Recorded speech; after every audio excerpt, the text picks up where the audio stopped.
کارواں کے ناظرین اور ریڈیو کارواں کے سامعین کو طارق نسیم کا نیاگرا فالز کینیڈا سے سلام پہنچے۔ ناظرین، ہمارا آج کا موضوع ذرا سخت ہے، لیکن آپ صبر کے ساتھ اس کو سماعت فرمائیے۔ ہمارا آج کا موضوع ہے پاکستان میں پورن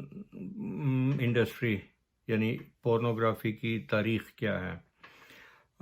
شاید یہ سلسلہ بہت عرصے سے چل رہا تھا، لیکن جب میں نے 70 کی دہائی میں عملی صحافت میں قدم رکھا تو بہت سے انکشافات ہوئے۔ مجھے پتہ چلا کہ جب ابھی ویڈیو اور یہ سی ڈی ڈی وی ڈی وغیرہ ابھی مارکیٹ میں نہیں آئے تھے، اویلیبل نہیں تھے، ان کی ایجاد نہیں ہوئی تھی، تو اس سے پہلے 8 mm کے جو چھوٹے کیمرے کے ساتھ ایسی ویڈیوز بنائی جاتی تھیں۔ ایک ایسی ویڈیو جو مجھے دکھائی گئی، وہ ایک پاکستان کے بہت بڑے بیوروکریٹ کی گرل فرینڈ کی ویڈیو تھی، جو ایک عمر رسیدہ سیاستدان کے ساتھ بنائی گئی تھی۔ بہرحال میں چونکہ وہ بیوروکریٹ فوت ہو چکے ہیں، اس وجہ سے ان کا نام نہیں لینا چاہتا، اور اس خاتون کا بھی ابھی کچھ پتہ نہیں ہے، لیکن وہ کافی ان کا افیئر جو ہے وہ مشہور ہوا تھا۔ اس کے بعد باقاعدہ طور پر اس کی جو بڑے کیمرے کے ساتھ جو فلم کے کیمرے ہوتے تھے، اس کے ساتھ اس کی فلمیں بنانا شروع کیا گیا۔ تو یہ مصطفیٰ اکھر کے ایک بیٹے تھے، ان کی دوستی ہیرا منڈی کی ایک وائف کے ساتھ تھی۔ انہوں نے اس کی فلمیں وغیرہ بنا کر تو وہ اس کو مارکیٹ کرنا شروع کیا، تو یہ ان کے لیے نسبتاً ڈرگس کی نسبت آسان اور ایسا انوکھا راستہ تھا کہ جس میں شاید ان کے پکڑے جانے کے چانسز بھی کم تھے۔ ڈرگز وغیرہ کے بارے میں جو ہے وہ ہم پھر کسی دوسری ویڈیو میں بات کریں گے، لیکن جب یہ سلسلہ دراز ہوا اور ایک موقع پر اس خاتون نے انکار کیا کہ یہ جو بھی ان کے ساتھ وہ ویڈیوز بنانا چاہتے تھے، ایک ایسا وقت آیا کہ اس نے اس قسم کی ویڈیوز سے تھوڑا سا جو اجتناب کیا، تو یہ کھر صاحب یعنی ان کے بیٹے نے اس کے منہ پر تیزاب ڈال دیا، اور وہ کافی سے زیادہ جھلس گئیں، اور نتیجہ یہ ہوا کہ جس وقت وہ قریب المرگ ہو گئیں تو مصطفیٰ کھر صاحب کی اس وقت کی بیگم تہمینہ درانی، جو اب شہباز شریف صاحب کی بیگم ہے، انہوں نے اپنے خرچ پر اور دوسری ایسی این جی اوز کے مدد سے اس خاتون کو اٹلی بھجوایا۔ اٹلی میں ان کی پلاسٹک سرجری ہوئی، اور لیکن وہ خاتون بعد میں وہ ٹھیک تو ہو گئیں، لیکن کچھ لوگ کہتے ہیں کہ وہ فوت ہو گئیں، کچھ کہتے ہیں کہ اس نے خودکشی کر لی، اور کچھ کا خیال یہ ہے کہ اسے قتل کروا دیا گیا تاکہ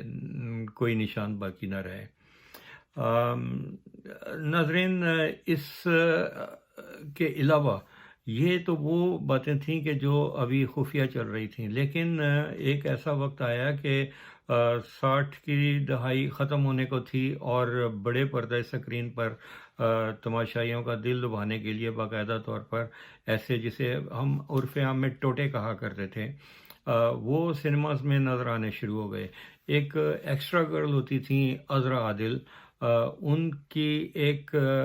فلم بنائی گئی مصطفیٰ ٹنڈ کے ساتھ، اور مصطفیٰ ٹنڈ جو ہیں وہ اس سین میں عذرا عادل کو ریپ کرتے ہوئے دکھائے۔ ظاہر ہے کہ وہ اصلی نہیں تھا، لیکن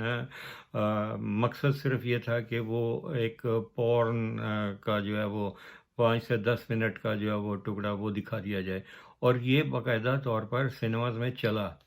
اس کے علاوہ ایک اور فلم سٹار ہوتی تھیں کہ جنہوں نے ایک فلم کافی زیادہ فلموں میں کام کیا، اب وہ بالکل تنہائی کی زندگی بسر کر رہی ہیں، اور ان کے خاندان کے دوسرے لوگ بھی جو ہے وہ شو بزنس میں ہیں، اس وجہ سے ان کا نام نہیں لینا چاہتا، لیکن ان کے اوپر ایک گانا پکچرائز ہوا تھا، سانو نہر والے پل تے بلا کے تے ہرے ماہی کتھے رہ گیا، اور وہ گانا جس وقت پکچرائز ہوا تو اس کے اختتام پر ایک ایسا ٹکڑا دکھایا گیا کہ جیسے گویا وہ پانی میں گری ہیں، اور پانی میں گرنے کے بعد وہ جس سین کی میں بات کر رہا ہوں، یہ اس فلم کے اسکرپٹ میں یا اس کے سین میں شامل نہیں تھا، لیکن یہ علیحدہ سے دوسرے کچھ سنیماز میں دکھایا جا رہا تھا۔ اس سین میں وہ یہ دکھایا گیا کہ ان کے کپڑے گیلے ہو گئے، اور وہ جھاڑیوں کے پیچھے چھپ کر تو اپنے کپڑے اتار کے تو ان کو تبدیل کر رہے ہیں.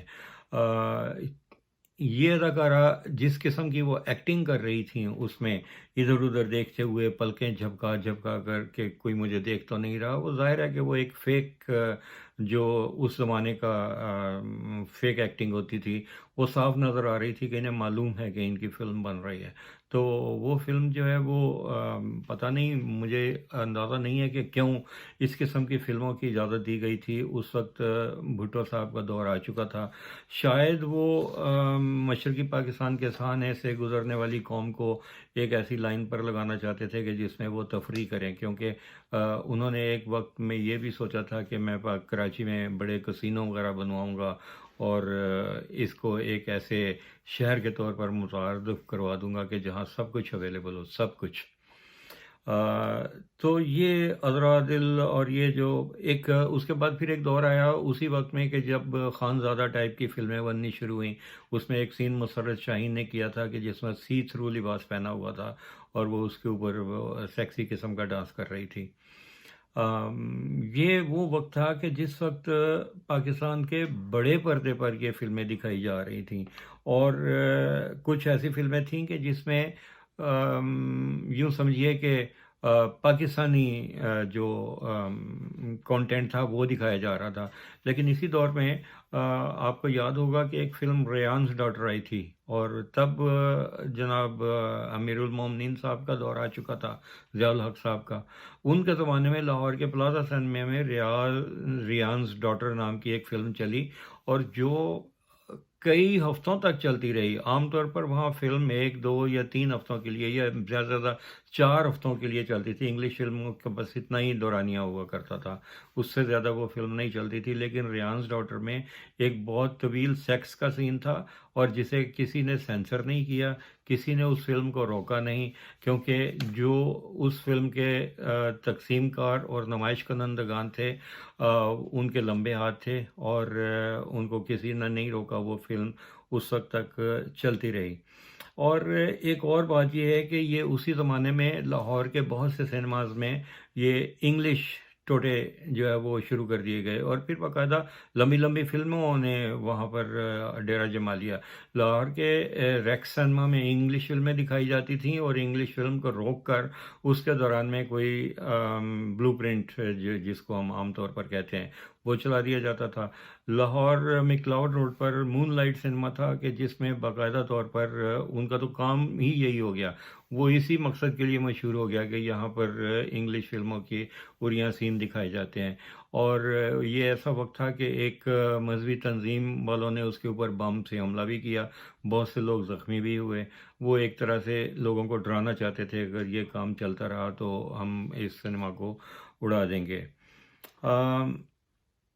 اس میں یہ ہے کہ اور ایک بار مجھے ایسے میں پاکستان گیا یہاں سے، تو مجھے ایک صاحب جو ہمارے صحافی دوست تھے انہوں نے کہا کہ چلیں آپ کو پانی والا ڈانس دکھاتے ہیں. اور میں نے کہا نہیں بھائی، میں تو مجھے اسٹیج ڈرامے دیکھنے ہیں. انہوں نے کہا جی اسٹیج ڈرامے آج کل کون دیکھتا ہے، چلیں آپ کو پانی والا ڈانس دکھاتے ہیں. میں نے کہا وہ پانی والا ڈانس کیا ہوتا ہے؟ کہنے لگے وہ محفل سنیما میں ڈانس ہوتے ہیں کہ جس میں اوپر سے بارش کی طرح سے پانی چل رہا ہوتا ہے، اور وہ ڈانسر جو ہے وہ بھیگ جاتی ہے، تو اس کی جو ہے وہ بڑی زیادہ ٹکٹ ہے. اور یہ میں نے کہا بھائی اگر یہی کچھ دیکھنا ہوتا تو ہم کینیڈا میں بھی دیکھ سکتے تھے، یہاں اس سے زیادہ ہے. لیکن جس چیز کی طلب نہیں ہو آپ اس کی طرف لوگوں کو کیوں راغب کرنا چاہتے ہیں. یہ اس وقت تھا. لیکن یہ ہے کہ ابھی ہم اس بات کی طرف آتے ہیں کہ اس وقت یہاں پر کیا ہو رہا ہے پاکستان میں. اب آپ یہ دیکھیے کہ یہ سب کچھ جو ہوا اس کے نتیجے میں اب پاکستان پورن ویڈیوز کو سرچ کرنے والا، گوگل کے اوپر سرچ کرنے والا سر فہرست ملک ہے. یعنی ہماری نوجوان نسل آپ اندازہ کیجئے کہ وہ کدھر کو جا رہی ہے کہ وہ جو پورن انڈسٹری جو وہاں حکومت نے سمجھا کہ نومبر 2011 میں میں آپ نے پی ٹی اے نے بند کروا دی ہیں ویب سائٹس، لیکن وہ ڈھونڈ ڈھانڈ کے نکال رہے ہیں، اور اس کے علاوہ وہ فیس بک پر چل رہی ہے۔ سعودی عربیہ نے تقریباً 9,000 ایسے ٹویٹر اکاؤنٹس بلاک کیے تھے کہ جو پورن ویڈیوز جو ہے وہ ڈسٹریبیوٹ کر رہے تھے۔ اور سب سے زیادہ شرمناک بات یہ ہے کہ جو ٹاپ سرچ جو گوگل کے اوپر پورن ویڈیوز کی ہوتی ہے، ان میں ٹاپ 8 ممالک جو ہیں، ان میں سے 6 پاکستان سمیت، پاکستان تو ٹاپ پر ہے، لیکن اس کے علاوہ 6 دوسرے مسلم ممالک ہیں۔ اور آپ اندازہ کیجئے کہ کس قدر یہاں پر گھٹن ہے، تعفن ہے، اور یہ انڈسٹری کس طرح سے ترقی کر رہی ہے۔ ابھی ہم یہ سمجھتے ہیں کہ شاید ہم نے اس وبا پر قابو پا لیا ہے، لیکن میں آپ کو بتاتا ہوں کہ اس وقت پاکستان میں 100 سے زیادہ لیڈیز پورن سٹارز ہیں، اور ان کے ساتھ میل سٹارز بھی ہیں جو مختلف بدلتے رہتے ہیں۔ لیکن ابھی اس وقت ٹاپ 5 میں تہمینہ افضال، نادیہ نائز، شازیہ سمر اور زرینہ مسعود، نادیہ علی، اور اس کے علاوہ یہ ہے کہ آپ کو یہ اس وقت یہ پاکستان میں اس وقت ٹاپ پر ہیں۔ اس سے پہلے کچھ عرصہ پہلے، چند سال پہلے، لندن میں رمضان سسٹرز 2 ہوا کرتی تھیں کہ جنہوں نے نیوڈ کلبز میں کام کرنا شروع کیا، اور انہیں باقاعدہ پولیس کی پروٹیکشن لینی پڑی کیونکہ لوگ بہت ناراض ہوئے، اور یہ وہاں پر جا کر ڈانس کرتی تھیں، ناگن ڈانس ہوتا تھا، اور یہ ایک طرح سے لیزبین ایکٹ وہاں پر وہ کرتی تھیں۔ تو اس بات کے اوپر جو وہاں کی مسلم کمیونٹی تھی وہ بہت ناراض تھی، لیکن چونکہ وہاں شخصی آزادی ہے، اس وجہ سے پولیس نے انہیں تحفظ دیا، اور یہ سلسلہ چلتا رہا۔ ناظرین، آج تک جو ہم آپ کو اس انفارمیشن دے رہے ہیں، یہ بالکل ایسی ہے کہ جس کو باقاعدہ طور پر جانچا گیا ہے، اور یہ کنفرم ایسی باتیں ہیں کہ جس میں آپ کو معلوم ہونا چاہیے کہ کیا ہوا تھا اور ابھی کیا ہو رہا ہے۔ اب آگے ہماری دوسری جو اس کی قسط ہوگی اس ویڈیو کی، وہ چائلڈ پورنوگرافی کے بارے میں ہوگی کہ وہاں کیا ہو رہا تھا اور ابھی تک کیا ہو رہا ہے۔ ابھی کچھ لوگ یہ سمجھتے ہیں کہ شاید چند کیسز جو ہیں وہ پکڑے گئے اور اس کے بعد وہ معاملہ حل ہو گیا، لیکن وہ بہت بری طرح سے اس وقت وہ سارا سلسلہ چل رہا ہے۔ ہماری آئندہ ویڈیو کا انتظار فرمائیے، جو پاکستان میں چائلڈ پورنوگرافی کے جو راز ہیں ان سے ہم پردہ اٹھائیں گے۔ آج تک کے لیے اتنا ہی۔ طارق نسیم کو اجازت دیجیے، اور اپنا اور اپنے واقعین کا اور ارد گرد کے لوگوں کا خیال رکھیے۔